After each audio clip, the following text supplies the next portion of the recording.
kesempatan kali ini saya akan menyampaikan kajian mengenai hakikat pendidikan menurut Al-Quran dan Hadis. Nah, pendidikan dalam Islam bukan hanya sekedar transfer ilmu pengetahuan, tapi merupakan proses pembinaan karakter dan pengembangan potensi manusia menuju kesempurnaan akhlak. Nah, Allah SWT telah memberikan petunjuk tentang pentingnya pendidikan dalam Al-Quran.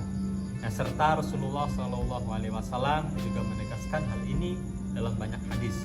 Nah, salah satu ayat yang sering dijadikan landasan tentang pentingnya pendidikan adalah Quran surat Al-Alaq ayat 1 sampai dengan 5 yang berbunyi, A'udzubillahi minasyaitonirrajim.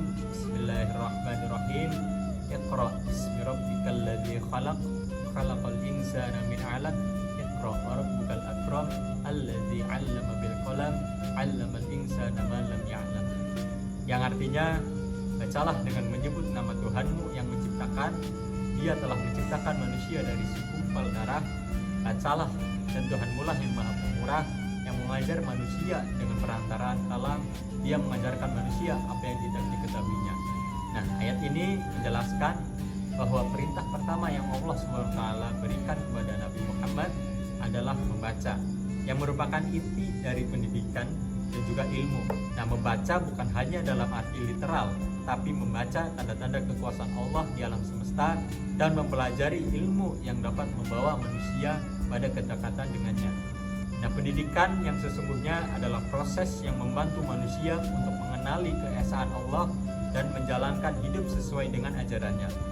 Nah, ayat ini juga menekankan bahwa Allah SWT adalah sumber ilmu, sumber dari berbagai ilmu, dan manusia harus selalu menyadari bahwa ilmu yang dimiliki adalah anugerah dari Allah SWT.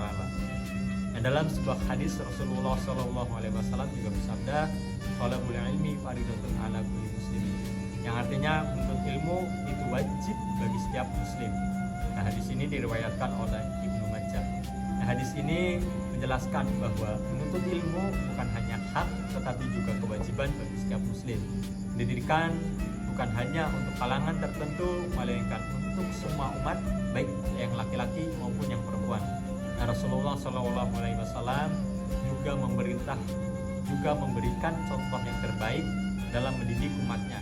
Beliau tidak hanya memberikan ilmu pengetahuan, tetapi juga mengajarkan akhlak mulia, etika, dan tanggung jawab, serta tanggung jawab sosial. Nah, jadi pendidikan menurut Islam itu mencakup dua aspek. Itu yang pertama, aspek ilmu pengetahuan duniawi, yang kedua aspek dunia ukhrawi. Nah, jadi pengetahuan yang duniawi itu diperlukan untuk memajukan peradaban dan juga memperbaiki kehidupan. Nah, sedangkan yang pengetahuan ukhrawi itu mengarahkan manusia untuk selalu taat kepada Allah dan juga berbuat kebaikan. Nah, pendidikan dalam Islam itu tidak hanya bertujuan untuk mencetak manusia yang cerdas secara intelektual, tetapi juga membentuk manusia yang berakhlakul mulia. Nah, ada 3 pilar yang utama dalam pendidikan Islam. Itu yang pertama, pendidikan akidah. Nah, tujuannya untuk apa? Tujuannya untuk menanamkan keyakinan yang benar tentang keesaan Allah SWT dan juga mengajak manusia untuk selalu tunduk dan patuh kepadanya. Terus pilar yang kedua yaitu pendidikan akhlak. Nah, jadi pendidikan akhlak ini bertujuan untuk membentuk perilaku dan juga karakter yang baik yang sesuai dengan ajaran Islam. Nah, Nabi Muhammad SAW diutus ke dunia ini salah satunya yaitu untuk menyempurnakan akhlak manusia. Nah, terus pilar yang ketiga yaitu pendidikan ilmu. Nah, yang bertujuan untuk apa? Bertujuan untuk mengajarkan ilmu pengetahuan yang bermanfaat baik untuk kehidupan di dunia maupun di akhirat. Nah, dengan demikian, pendidikan dalam Islam bukan hanya bertujuan untuk mencetak individu yang sukses secara materi, tetapi juga untuk melahirkan generasi yang memiliki integritas moral dan spiritual yang kuat. Nah, sebagai umat Islam, kita dituntut untuk senantiasa menuntut ilmu sebanyak hayat. Nah, jadi mari kita jadikan pendidikan sebagai sarana untuk mendekatkan diri kepada Allah SWT dan juga memperbaiki diri di dalam lingkungan masyarakat. Semoga Allah SWT selalu membimbing kita dalam menuntut ilmu dan juga mengamalkannya dalam kehidupan sehari-hari.